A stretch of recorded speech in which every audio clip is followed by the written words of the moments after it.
Сайн байцгаана уу? Хязгаар үгүй подкастын өнөөдрийн дугаар эхлэхэд бэлэн боллоо.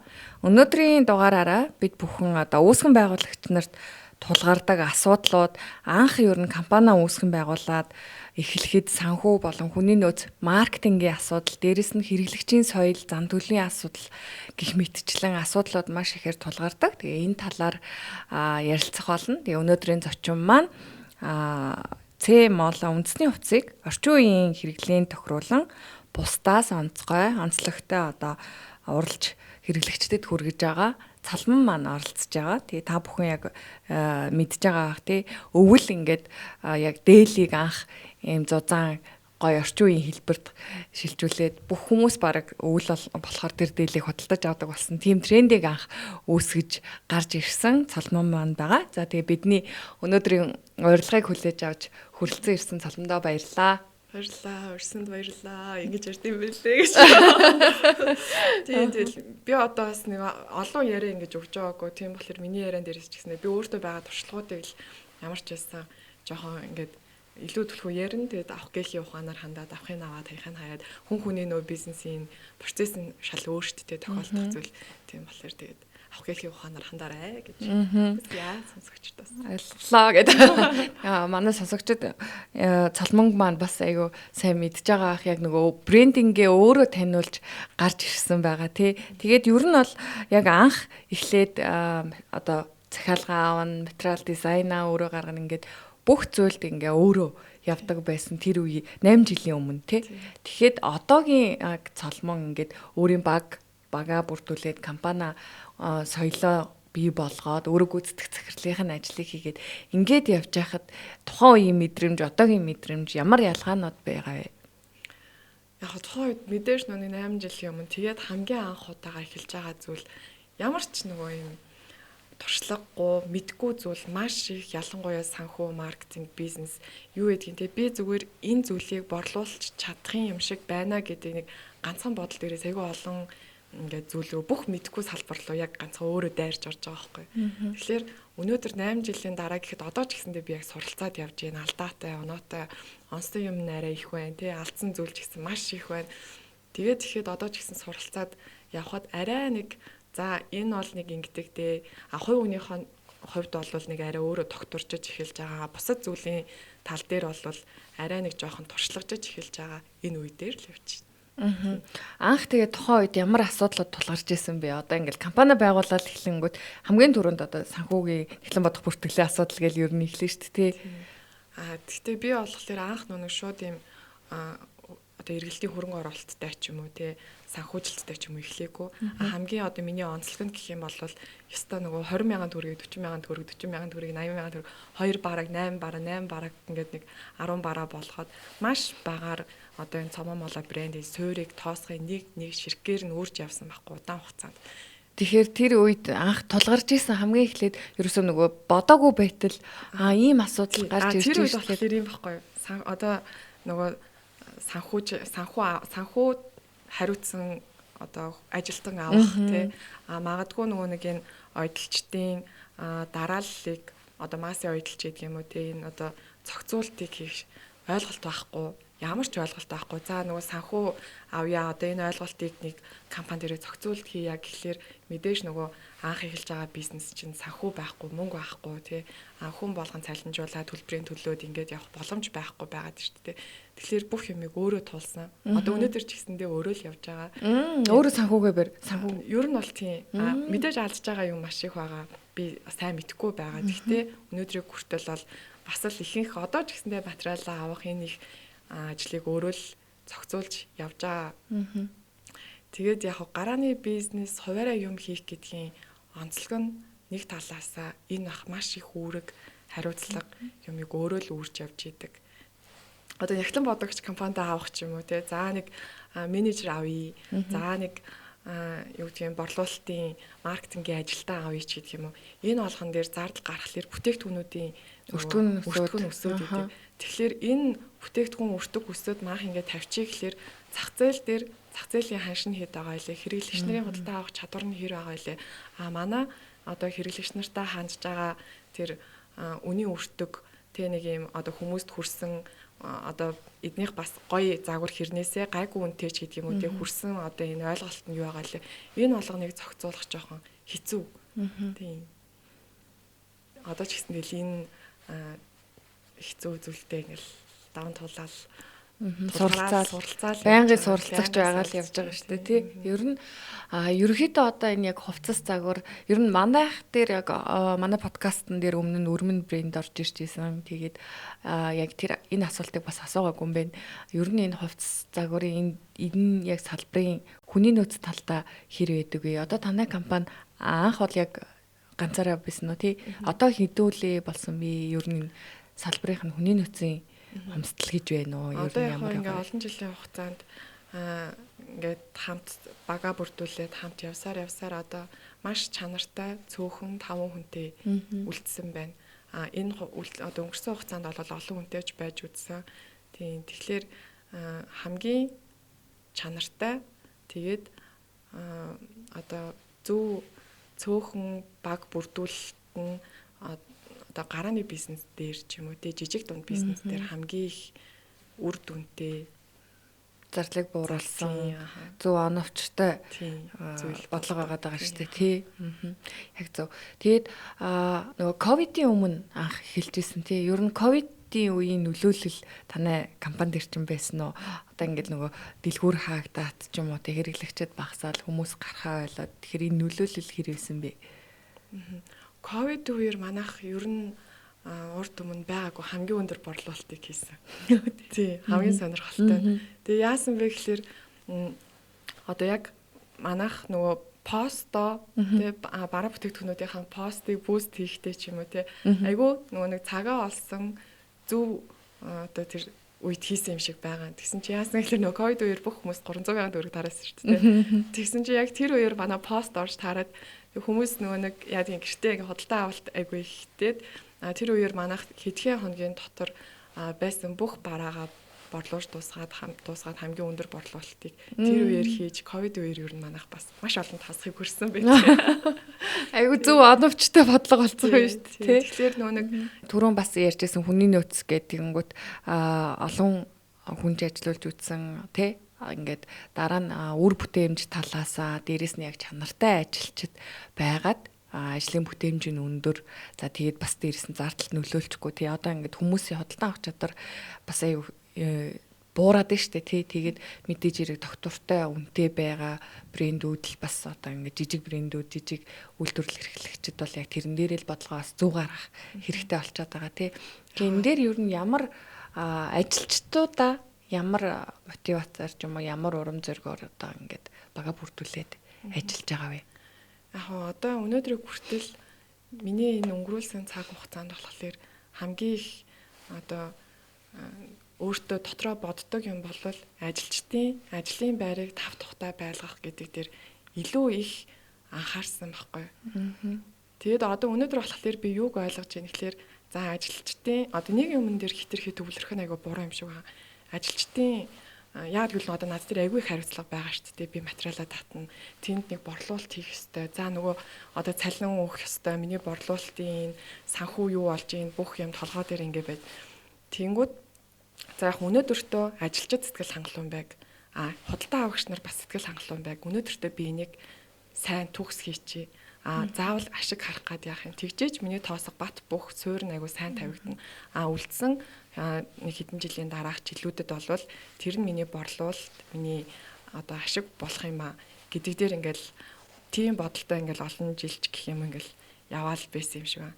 Одоо болохоор энэ процесс чинь бас удаан байж болохгүй шүү дээ. Мэдээж би ашиг олох хэрэгтэй. Одоо би биш банах те. Тэнгүүд өнөөдөр яг одоогийн байдлаар би юунд алдсан байна гэхээр ажилчдын одоо сэтгэл хангалуун байх тий тав тухтай байх дээр анхаарал исэн чинь энэ зүйлүүд дээр бүгдэн дээр нь цаг хугацаа одоо тухайн хүн ажилдаа хизээ ирээд хизээ явахаа өөрөө шийдэх тий энэ хүнд асуудал гарсан бол окей би ажил олгогч би бас энэ хүнийх нь үүднээс ойлгох хэрэгтэй гэд бодоод ингээд ингэч гисэн цаана миний одоо нөгөө борлуулалтын өгөөж байнгын зардлаар нөгөө түрээстэй тэр хүний ажлын байрыг хадгалах энэ процесс чинь маш их зарлага ингээд надаас урсаад идэг. Тэгэхээр мэдээж тэр хүмүүст одоо баг хамт олондоо тэр чинь миний ч гэсэн ажлын байр ахгүй тий. Тав тухтай байх нь зөв ч гэсэндээ нэг талаасаа би баг удирдахын тулд би өөрөө маш хатуу байх хэрэгтэй юм байна. Надад зарчим байх хэрэгтэй юм байна.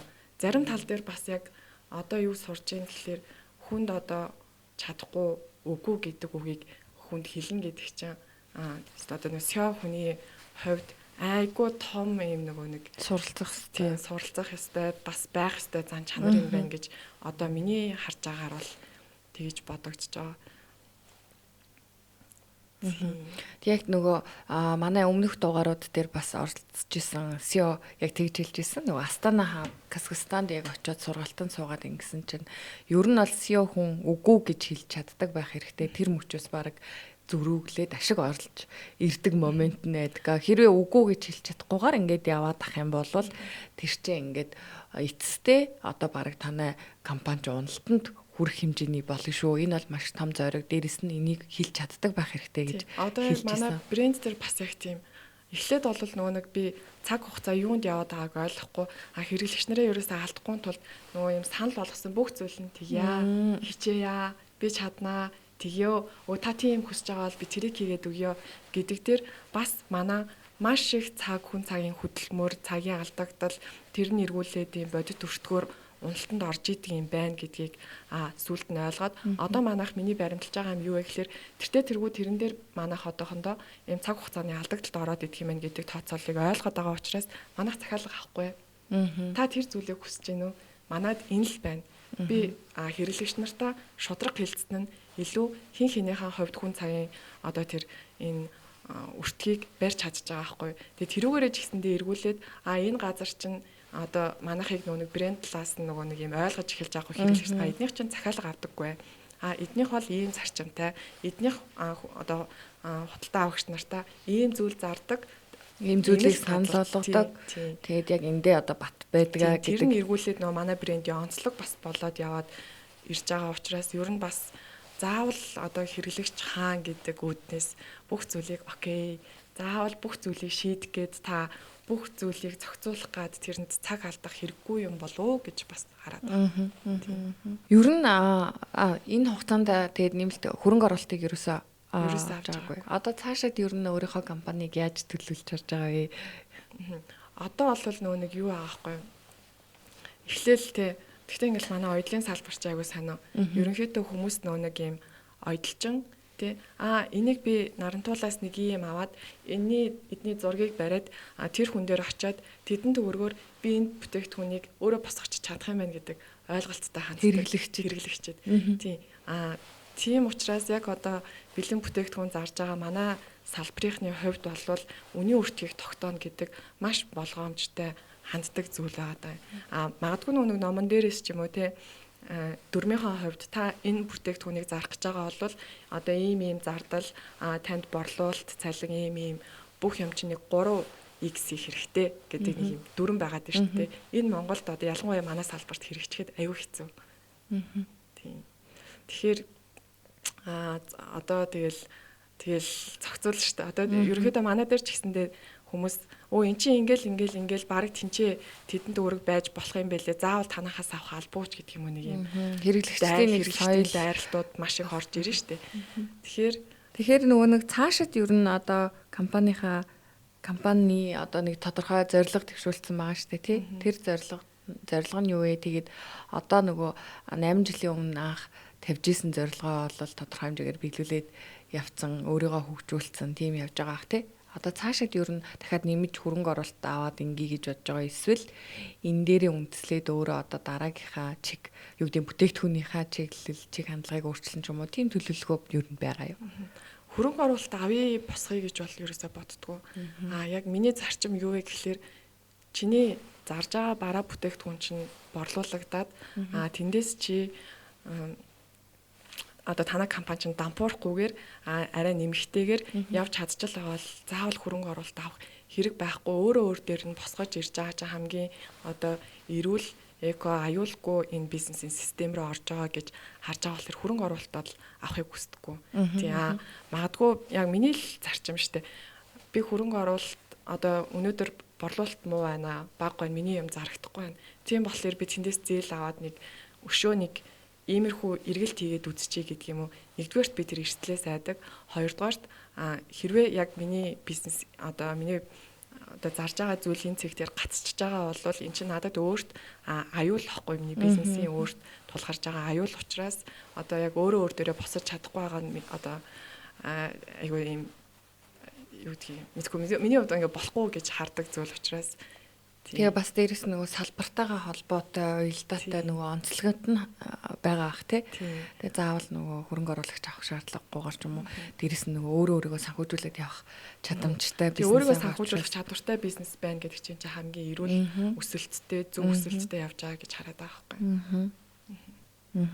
Ер нь одоо нөгөө анх брендээ үүсгэхээс ахвалаад яг өөрөө ингээд нөгөө нүүрсээр нь болсон гэж одоо ойлгоод байгаа шүү дээ. Нөгөө Facebook-ийн сошиал орчинд яг өөрөө ингээд танигдаад өөрөө яваад тэрний даваа тал эсвэл өөр нэг модель ч юм уу ингээд бас юм ялгаа байдгүй. Ялгаа гардаг. Одоохондоо учрыг бас яг сайн ийм гэж би тодорхойлж хэлж мэдэхгүй байна. Миний харж байгаагаар пэйжийг би худалдаж аваагүй. Тэгээ мэдээж одоо эн чинь би бэлэн бараа зарж байгаа болохоор пэйж сошиал орчноор зарж байгаа. Энэ пэйжийг анханаас нь маш яг одоо эрүүлэр яг өөрөөр нь өсөлттэй өөрийнх нь лайкаар цуглуулж явсан байхгүй. Тэгэнгүүт яг нөгөө нэг одоо манай хийж байгаа бараа бүтээгдэхүүнүүдийг сонирхдог намайг мэддэг анханаас нь одоо дагаж явсан энэ хүмүүст би өөрөө хүрсэн байгаад магадгүй нөгөө өөр модель дөмсүүлчихлээр манай брендийн нэг юм дүрх ч юм уу хүмүүст хүрж байгаа тэр байдал нэг юм алдагдаад байгаа юм шиг санагдаад байдаг. Ер нь бол яг хөө ингээд ялгаанууд бол тодорхой хэмжээгээр бол байгаад байна тий. Тэгээ өөрийгөө тэгэхээр магадгүй танай брендийн онцлогч нь бас өөрөөрөө нөгөө брендингийн анханасаа гаргаж ирсэн. Тэгээд зөв өсөлттэйгээр бий болгосон байгаа болов уу гэж харлаа л да. Тэгээ ер нь нөгөө хүүхэд ахта бас өмнө нь чи ярьжсэн тий нөгөө хүүхэд ахтал ингээд би айгу материалаа аваад ингээд жижиг сажиг юмнуудаар ингээд юм хийгээд тэгээд нөгөө өөрөө юм санхүүгийн хувьд би даасан баг тэр үеэс л тийм байсан болов гэж би бодсон байхгүй юу. Ингээд нөгөө санхүүгийн хувьд би даасан байхыг айгу ирмэлцдэг байсан. Тэгээд тэр нь яг одоо магадгүй өнөөдөр ингээд чи өөрөө ч гэсэн одоо ч бас ярьж байна те би ингээд санхүүгийн хувьд зөв одоо эко өсөлттэйгээр л өөрөө ингээд өөрийгөө санхүүжүүлдэг бизнесийг бий болгоод явахыг хүсэж байна гэд энтэй хэр уялдж ийн гэж бодож байна. Ер нь хүүхэд ахтай ямар байсан яг юм дизайнер болно гэж боддог байсан уу? Яг дизайнер болно гэж бодхоос илүү ямар ч байсан сургуулаа төгсөөд нэг хэсэг бол жоохон сэтгэлийн уналтанд орсон. Яа тэгэхээр нүг дизайнер гэдэг мэрэгжлийг тэр болгон хүмүүс нөгөө ийм хүлээж авдаггүй. Энэ мэрэгжлийг юу гэж хүлээж авдаг вэ гэхээр ихэнх ойлголт нь ойдлчин гэж хүлээж авдаг. Чи сургуулийн төгссөн бол надад нэг тим юм оёод өгчөөч. Гэдэг чи юм уу те миний тэнд нэг юм урагдсан байгаа чи тэр нөхөд өгчөөч гэх юм. Чи чадчих сургуулийн төгсөөс тэгж хардаг. Тэгээ тэр нь өөр нэг амар сэтгэл уналтанд орсон байхгүй. Тэгээ за ер нь л жоохон хэцүү л юм уу да танигдаж гарч ирээд яг дизайнер гэдэг яг энэ мэрэгчлэр ингэж явхад манай Монголд стилист авах хүн хэд байгаа лээ те цөөхөн хүн хамтаа яах бол доо гэж бодоод тэгээд за бүр ингээд нэг эргэж буцахын цэг дээр мэдээж би 4 жил сургуулийн төлбөр төлсөн байдаг. Дээрээс нь сургууль төгссөний дараа мэдээж хүн мөнгөний эрх цаа гарна шүү дээ. Тэгэхээр эхлээд за ямар ч хэсэг мөнгө олъё. Яах вэ? Тэгээ миний чаддаг юм оёх. Тэгээ хамгийн сонирхолтой нь товчхондоо би нэг сургуулаа төгсчөөд нэг байж яснаа. Ерөөсөө юм зармаар санагдаад. Тэгээд модны зах дээрээс очиод модны үртэс тухайд ингээд шуудаа үртэс 1500 төгрөгөд гэсэн. Тэгээ 2 3 шуудаа үртэс аваад. Тэгээ тэрийгэ боловсруулаад гэртээ ирээж ажигын хөөргөн дэрний уутнууд аваад тэгээ үрцэн хийгээд модны үнэртэй эко дэр гэж юм хөөргөн гараагаар шашиг хийгээд тэрийгэ борлуулах гэж явсан. Гэхдээ энэ үед одоо надад тусалсан хамгийн одоо гаргаж ирсэн хамгийн гоё зүйл нь одоо бодоход тэр үед би өөртөө айгүй ихтэй байсан юм бэлээ. Айгаагүй, хичээгүй. Тэнгүүтлээ нөх хөнөө мал дээр очингуутлаа манайх яг тэр үед нөх хөнөө мал дөнгөж нэгдэжсэн мэр гэдэг өөртөө үндэсний брендийг гаргацсан. Тэгээ маахийн дэрний эко дэрний газар байгаамаа. Би өөрөө ингээд гэртээ ойдог тий. За надад нэг дүүд нэг мөнгө хэрэгтэй байгаамаа гэдэг ч юм уу тийм байдлаар биш арай нэг юм өөр ажил хэрэгээр те би энэ дэр хийдэг манайх хийдэг тэгээ танах борлуулвал тэдэн хувийг авъя тохиролцсон. Окей.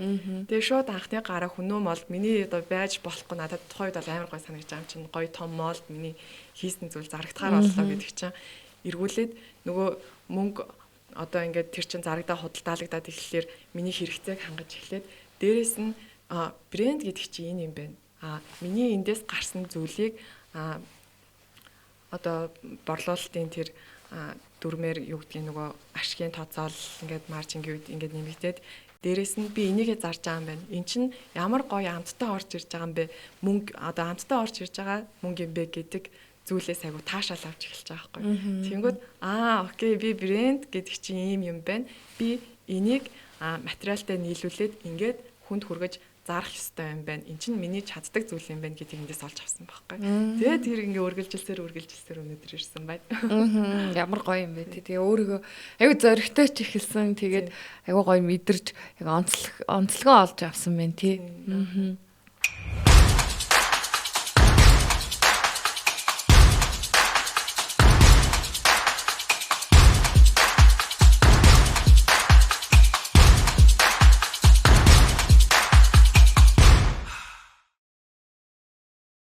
За тэгэхээр одоо ингээд сая яриад ер нь ингээд хүннүү болоос ингээд өөрийгөө айгу гоё брендинг сэтгэл зүг ингээд өөртөө мэдэрч тэгээ тэр мэдрэмжээрээ ингээд одоогийн баг цэм болоо гэдэг брэндээ үүсгээд явж байгаа тий. Тэгэд ер нь ингээд хэрэглэгчдийн соёл одоо ийм мэдрэмж гэх юм уу тэр талаасаа ер нь одоо яг бүтээгдэхүүндээ яаж оруулж нийцүүлж ингээд нэг шин трендийг бас яг үүсгэж байгаа юм шиг харагдаад байгаа шүү дээ Монголд тий. Одоо тэр дээлэн дээр ч гэсэн тий ингээл нэг өвөл өмсдөг дээл би болоод манай яг азар аюу сайхан гоё хэрэглэгч нартай тэгээд урт хугацаанд хамт явж байгаа баг хамт олон хэрэглэгч ингээд нэг юм цагаа олсон нэг юм одоо аюу гоё ер нь бол маш гоё байгаа.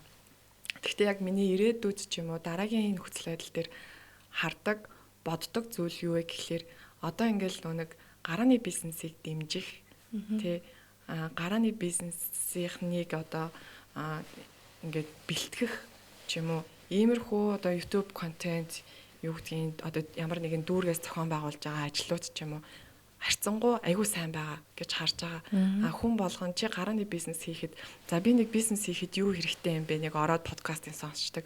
Тэнд очих юм байна. Эднийх хөгжүүлдэг юм байна. Ийшээ очивол санхүүжилт болох боломжтой юм байна. Би хийхдээ ийм зүйл дээр анхаарах юм байна. Мэдээллүүд нь маш их байгаа болцсон. Одоо надад одоо энэ гарааны бизнес хийх гээд байгаа энэ хүмүүс би тий хийж байгаа хүмүүст юу хэрэгтэй юм бэ гэхээр хэрэглэгч нарын одоо ухамсар тэгээ соёлыг бэлтгэх зүйл хэрэгтэй байгаа юм шиг миний нүдэнд харагдсан. Болов хэрэглэгчийн боловсролыг арай нэг дараагийн төвшөндөө авчих цаг нь болжээ гэж харж байгаа юм байна тий. Одоо жишээ нь ингээл манад ингэдэг байхгүй юу? Танай дээл чинь за нэг дундаж үнээр 298 төгрөг. Танай дээл чинь баг куртаг аваад өмссөн хямдхан юм шүү. Танайх одоо Монгол брэнд Монголтой үйлдвэрлэлээ гिचээд яасан үнэтэй юм чи гэдэг юм уу тий. Гэтэл энэ нөгөө нэг бизнес эрхэлж байгаа хүмүүсийн энэ урсгал зардал тий энэ нуруунд дээр өөрж явж байгаа Монголын энэ одоо түрээсийн тогтолцооч гэдэг юм уу тий энэ хүмүүст нүдэнд үл үзэгдэх энэ асуудлуудыг огт хардаггүй тий маш бүр байж боломгүй зүйлтэй одоо эргцүүлж ингэж хараад идэг байхгүй. Тэгэхээр Монголд үйлдвэрлэж байгаа ялангуяа бараа бүтээгдэхүүн үүсгэн байгуулж явж байгаа хүмүүсийг дэмжих хэрэгтэй. Гэхдээ дэмжихэд одоо тэр ойлголтыг бас тэр хүмүүс рүү өгөхийг айгүй хүсэж юм тийм. Манайх ч одоо ингээл тийм штэ. Монголд үйлдвэрлэлөө гэд хятад бараатай харьцуулаад байдаг. Хятад ч өөрөөсөө ямар том зах зээл үлээ. Ямар том үйлдвэрлэл бүтээн байгуулалт үлээ те. Тэгэхэд манад үйлдвэр байхгүй, материалын үйлдвэр байхгүй те. Үйлдвэрийн хомсдол маш их бүх одоо түүхийд бараа материал юу тийм бүх юмыг урдаас хідэн одоо карго дэлгөөр хүн гараар дамжлагаар өндөр өртгөөр аавна.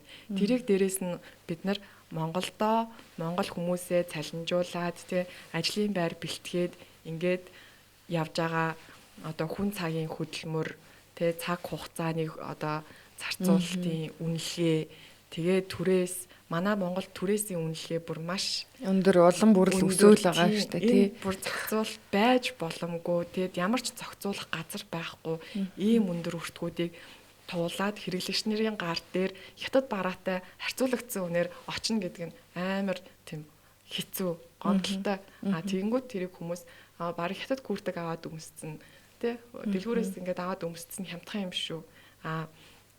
Эргүүлээд тэр бараа бүтээгдэхүүнүүдийн ард хэдэн хүн цалинжаад хэдэн монгол хүн ингээд амьдралын байрыг бий болгоод тийм яг үнэ тийх одоо ойлголтыг манайхан мэддэг байгаасаа гэдэг миний бас нэг дотоод юм хүсэл байгаа гэдэг. Яг үнэ шүү дээ. Одоо яг ингээд масс зах зээл, том зах зээл дээр массаараа үйлдвэрлэгдэж байгаа бүтээгдэхүүний өртөг нэг өөр тий. Яг одоо энэ манай дээр яг түүхийн эдийн үйлдвэрлэл байхгүй энэ орчинд одоо ингээд тэрийг бас дахиад ялгаагүй л импортороо авж байгаа байхгүй тий. Тэгээ тэр өртөг шингээгээд мэдээж ингээд олон зүйлүүдийг даваад дээрэс нь татвар ингээл олон юмнууд байгаа. Тэгээд нийт өртөг нь бий болж байгаа шүү дээ тий. Тэгэхээр тэрийг бас ингээд ойлгож хүндэтгэлтэй бас харьцаасаа гэд хэрэглэгчд маань одоо тэр соёлыг бас бага. Тэгээ бүр хамгийн наад зах нь юм байхгүй юу? Анх одоо нөгөө гарт байргасдаг нүдэнд үзэгддэг бүтээгдэхүүн зарж байна.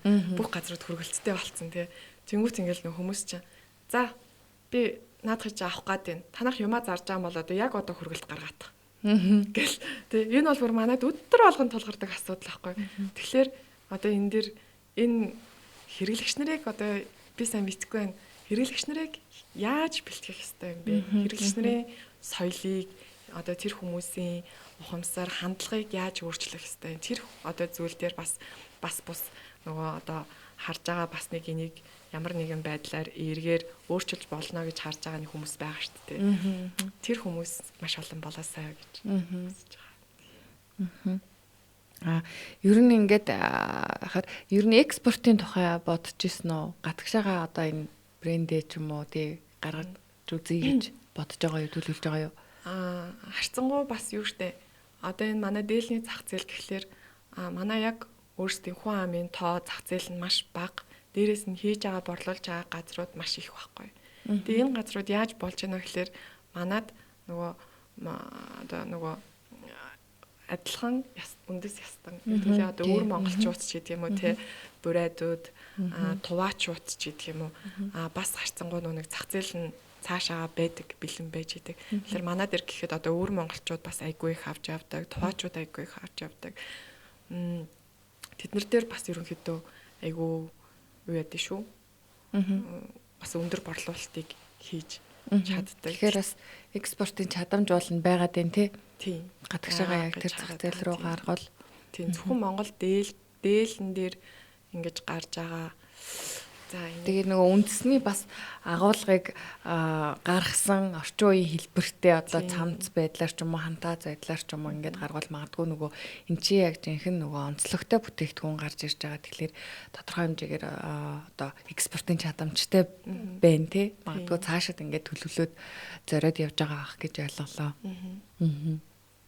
За тэгээд ер нь танай бүтээгдэхүүнүүд чинь ингээд массаараа гардггүй эсвэл цөөн тоогоор одоо цөөхөн загварыг гаргаад цөөн тоогоор гаргаад дараагийнх руугаа шилждэг ч юм уу. Яг энэ бодлого нь ямар байдаг вэ? Ер нь бас яг олон бол гарч чаддгүй.